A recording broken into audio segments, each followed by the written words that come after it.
이 시간 함께 보실 하나님의 말씀은 창세기 17장 말씀입니다. 창세기 17장 1절에서부터 27절까지 말씀입니다.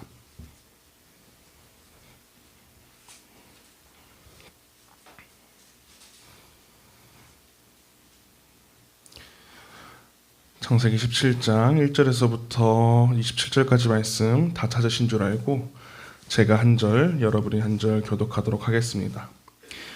아브람이 99세 때에 여호와께서 아브람에게 나타나서 그에게 이르시되 나는 전능한 하나님이라 너는 내 앞에서 행하여 완전하라.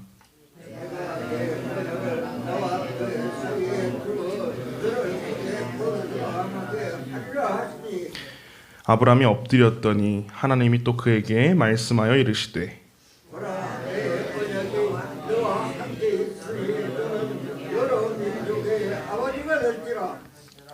이제 후로는 내 이름을 아브람이라 하지 아니하고 아브라함이라 하리니 이는 내가 너를 여러 민족의 아버지가 되게 함이니라.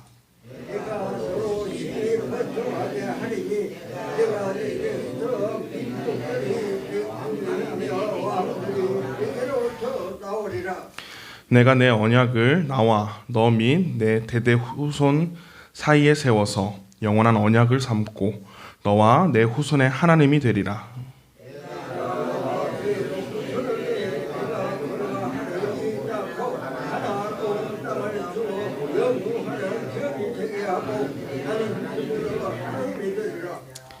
하나님이 또 아브람에게 이르시되 그런즉 너는 내 언약을 지키고 내 후손도 대대로 지키라.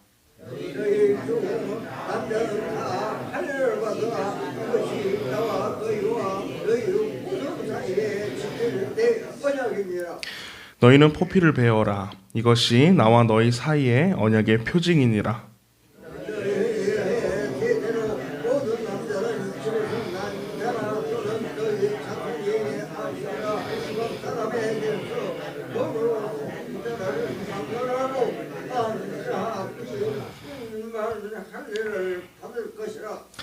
너희 집에서 난 자든지 너희 돈으로 산 자든지 할례를 받아야 하리니 이는 내 언약이 너희 살에 있어 영원한 언약이 되려니와.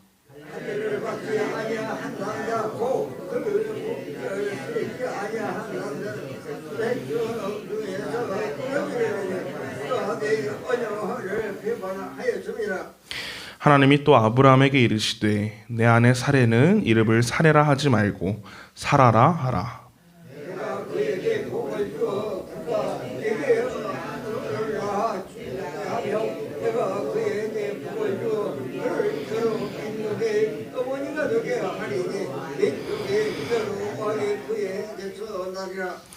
아브라함이 엎드려 웃으며 마음속으로 이르되 100세 된 사람이 어찌 자식을 낳을까?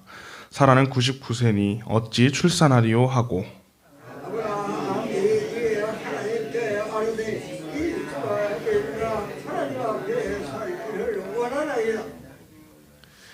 하나님이 이르시되 아니라 내 아내 사라가 내게 아들을 낳으리니 너는 그 이름을 이삭이라 하라.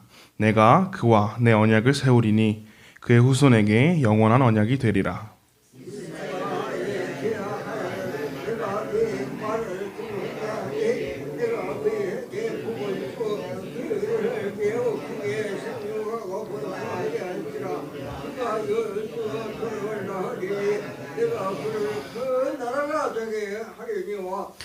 내 언약은 내가 내년 이 시기에 사라가 내게 낳을 이삭과 세우리라.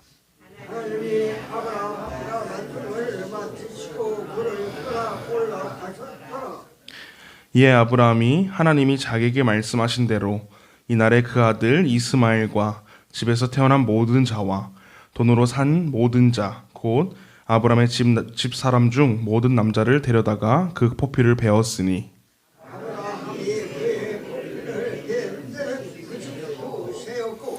그의 아들 이스마엘이 그의 포피를 벤 때는 13세였더라.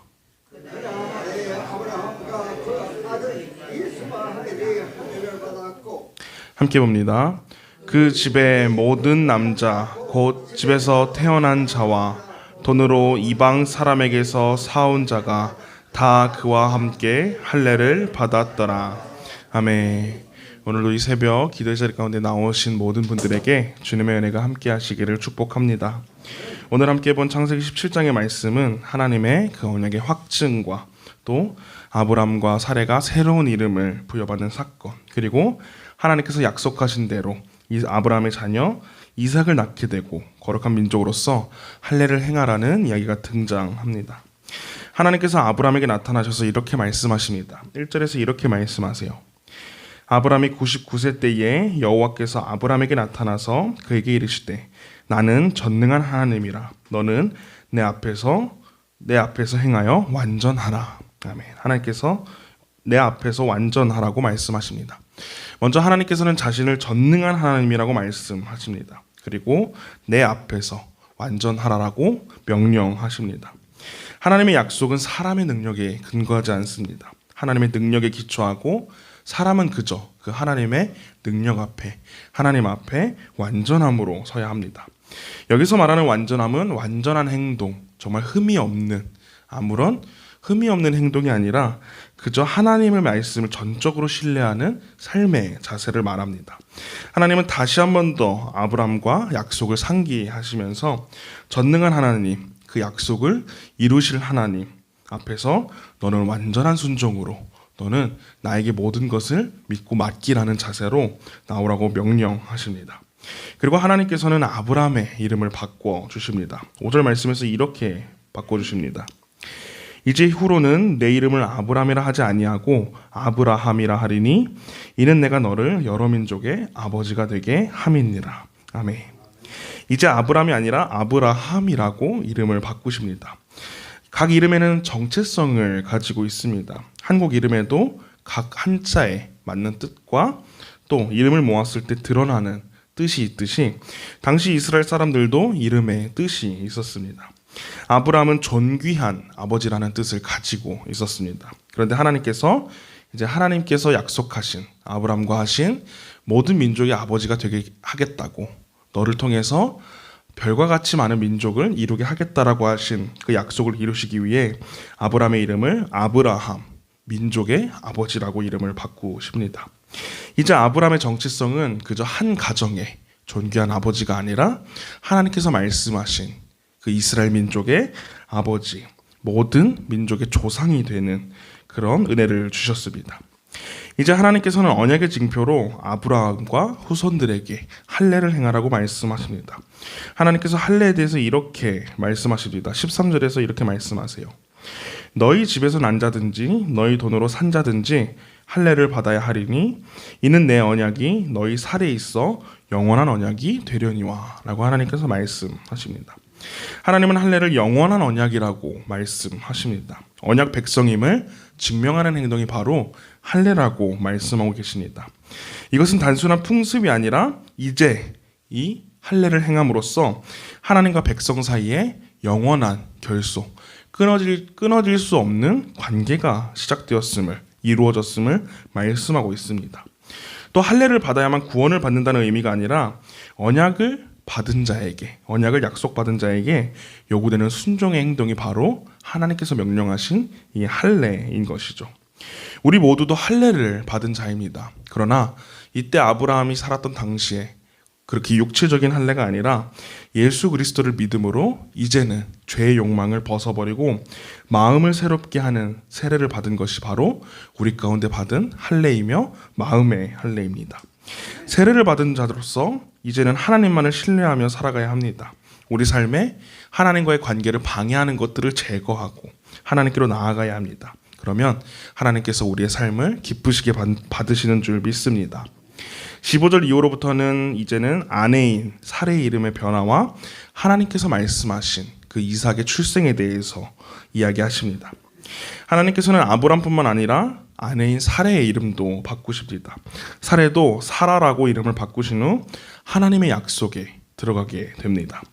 사레에게서 나오는 민족은 결국 이스라엘의 12지파가 되는 약속이 이루어지게 됩니다. 그리고 하나님은 사라를 통해서 약속의 자녀를 주시겠다고 말씀하지만 아브라함은 자신이 이미 그 전에 낳았던 자녀 이스마엘이 걸리게 되었습니다. 그에 대해서 아브라함은 이렇게 하나님께 말씀합니다. 18절에서 이렇게 이야기합니다. 아브라함이 이에 하나님께 아뢰되 이스마엘이나 하나님 앞에 살기를 원하나이다 라고 이야기를 합니다. 하나님께서 이제 사라를 통해서, 아브라함을 통해서 새로운 자녀, 그 약속의 자녀 이삭을 주겠다라고 말씀하시지만, 그때 당시 아브라함의 나이는 99세였고 사라 또한도 그 나이에였기 때문에 어찌 늙은 몸에서 자녀가 나올 수 있겠습니까? 라면서 비웃었어요. 하지만 그리고 또 자기에겐 자녀가 이미 있었기 때문에 그저 하나님께서는 이 이스마엘을 통해서 이루어 주셨으면 좋겠다.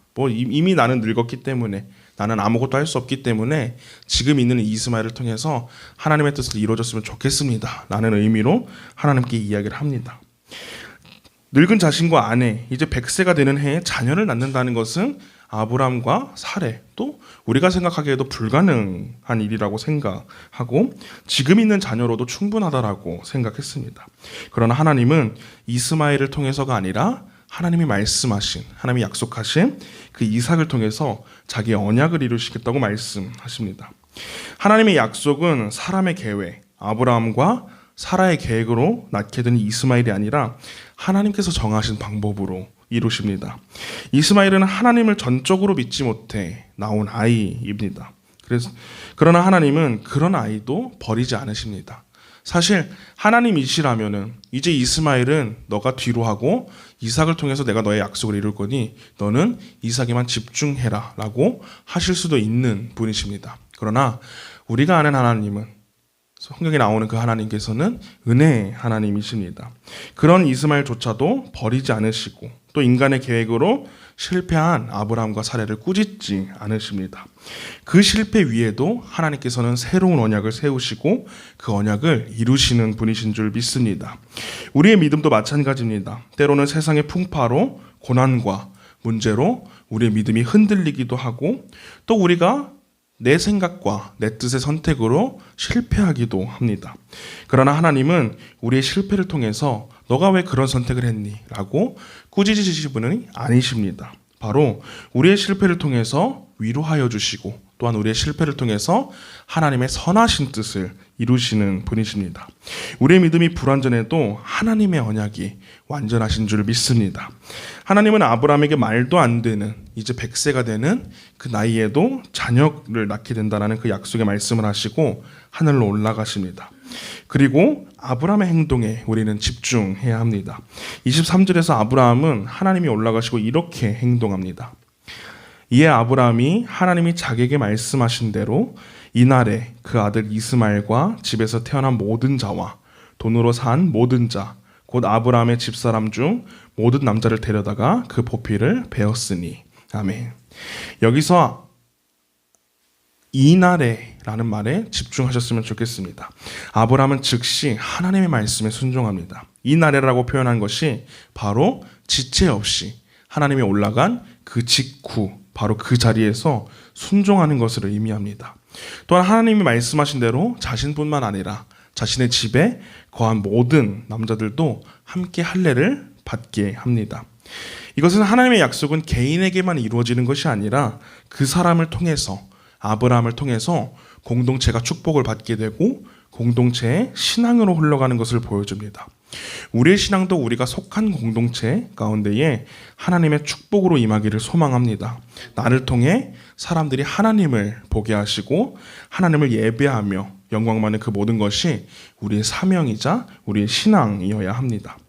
오늘 말씀은 믿음이 완전함이 아닌 하나님의 말씀에 온전히 순종하는 것임을 보여줍니다. 이 세상을 살아가면서 때로는 믿음이 흔들리고 그렇게 살아가지 못하기도 하지만 낙심하지 않으시길 바랍니다. 때로는 담대하게, 때로는 묵묵하게 하나님을 믿는 믿음으로 이 땅을 살아간다면 하나님의 약속과 같이 나를 통하여 하나님이 드러나게 하시고 또 하나님만이 영광 받으시는 줄 믿습니다. 나를 통하여서 하나님만을 예배하고 또 하나님의 영광을 위해 힘쓰며 살아가는 저와 모든 성도님들이 되시기를 주님의 이름으로 소망합니다. 함께 기도하겠습니다. 사랑의 주님, 귀한 새벽 시간 가운데에 저희들의 발걸음을 인도해 주시고 은혜 자리에 가운데 나오게 하심에 감사합니다. 오늘 함께 창세기 17장의 말씀을 보았습니다. 하나님께서는 아브라함에게 나타나셔서 전능한 하나님이다. 너는 이제 내 앞에서 완전하라 라고 말씀하셨습니다. 이 말씀은 너가 이제 흠이 없는 행동만 하라는 말씀이 아닙니다. 이제 내가 너에게 하는 그 모든 말을 너가 최선을 다해서 너가 전적으로 순종하라는 바로 삶의 자세를 말씀하여 주신 것입니다. 세상을 살아가면서 믿음으로 살아가지만 때로는 고난과 풍랑 때문에 우리의 믿음이 흔들리기도 하고 때로는 우리의 잘못된 선택으로 후회하기도 하며 우리의 믿음이 흔들릴 때도 있습니다. 그러나 우리의 불완전한 믿음을 바라보는 것이 아니라 완전한 하나님을 바라보며 하나님의 말씀에만 집중하고 귀 기울이며 그 말씀에만 순종하며 나갈 수 있는 우리 모두가 될 수 있도록 함께하여 주시옵소서. 또한 하나님께서 아브라함을 통해서 할례를 행하게 하시고 아브라함뿐만 아니라 그 집에 있는 모든 사람들도 할례를 받게 하셨습니다. 우리의 신앙도 우리 공동체 가운데에 축복으로 임하기를 소망합니다. 내가 속한 공동체 가운데에 나의 모습을 통하여서 나의 신앙을 통하여서 그들이 하나님을 바라보게 하시고 또 그들 또한 그 전능하신 그 완전하신 하나님을 찬양하며 예배하며 결국은 하나님께 영광을 올려드릴 수 있는 귀한 그리스도인의 삶이 될 수 있도록 함께하여 주시옵소서. 또한 드려진 예물 가운데도 함께하셔서 이 예물이 사용되는 그 모든 곳 가운데에 하나님의 은혜와 사랑이 넘치게 하여 주시고 또 드린 손길 가운데도 날마다 하나님과 동행할 수 있는 은혜를 더하여 주시옵소서. 감사드리며 이번 말씀 살아계신 예수 그리스도의 이름으로 기도드렸습니다. 아멘. 하늘에 계신 우리 아버지여, 이름이 거룩히 여김을 받으시오며 나라가 임하시오며 뜻이 하늘에서 이루어진 것 같이 땅에서도 이루어지이다. 오늘 우리에게 일용할 양식을 주시옵고 우리가 우리에게 죄 지은 자를 사하여 준 것 같이 우리 죄를 사하여 주시옵고 우리를 시험에 들게 하지 마시옵고 다만 악에서 구하시옵소서. 나라와 권세와 영광이 아버지께 영원히 있사옵나이다. 아멘.